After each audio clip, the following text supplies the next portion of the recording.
White house में Trump Netanyahu की अहम बैठक, व्यापार घाटा कम करने और ईरान से सीधी बातचीत पर बनी सहमति।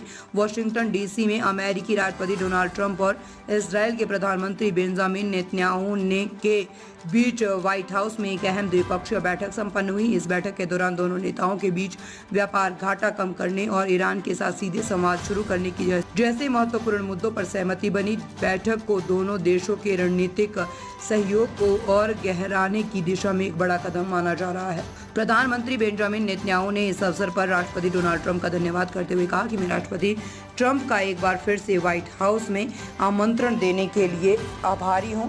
उन्होंने हमारे गठबंधन के लिए उल्लेखनीय मित्रता और समर्थन का परिचय दिया है।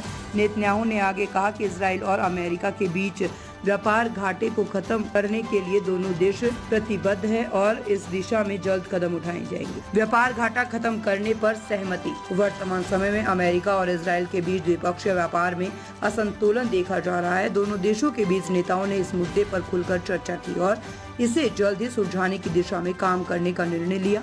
प्रधानमंत्री नेतन्याहू ने इस दिशा में एक सकारात्मक दृष्टिकोण अपनाते हुए कहा कि व्यापार संतुलन को सुधारने के लिए आवश्यक रणनीति और उपयोगों पर तुरंत कार्रवाई की जाएगी। ईरान से सीधी बातचीत की पहल। इस बैठक का एक और बड़ा और चर्चित पहलू रहा है अमेरिकी राष्ट्रपति डोनाल्ड ट्रंप द्वारा ईरान के साथ सीधी उच्च स्तरीय वार्ता शुरू करने की घोषणा। ट्रंप ने जोर देकर कहा है कि अमेरिका का उद्देश्य ये सुनिश्चित करना है कि ईरान किसी भी स्थिति में परमाणु हथियार प्राप्त ना कर सके। उन्होंने कहा है कि हम ईरान के परमाणु कार्यक्रम को लेकर गंभीर हैं। हम सीधी बातचीत के जरिए संकट का समाधान निकालना चाहते हैं, लेकिन ये बातचीत तभी संभव है जब ईरान भी अपने इरादों को साफ करे। इजराइल की सुरक्षा सर्वोपरि। राष्ट्रपति ट्रंप ने यह भी स्पष्ट कहा है कि अमेरिका इजराइल की सुरक्षा को लेकर पूरी तरह से प्रतिबद्ध है। उन्होंने कहा है कि अमेरिका इजराइल को ईरान के खतरों से सुरक्षित रखने के लिए हर संभव कदम उठाएगा। साथ ही उन्होंने ये भी जोड़ा कि किसी भी तरह से बातचीत में इजराइल की चिंताओं को सर्वोच्च प्राथमिकता दी जाएगी। क्षेत्रीय स्थिरता पर चर्चा। बैठक में पश्चिम एशिया में स्थिरता को लेकर भी विचार विमर्श हुआ।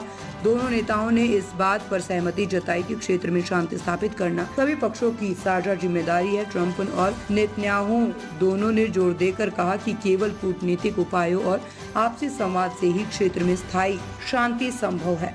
व्हाइट हाउस में हुई ये बैठक अमेरिका इजराइल संबंधों को और मजबूत करने की दिशा में एक अहम पड़ाव साबित हुई है।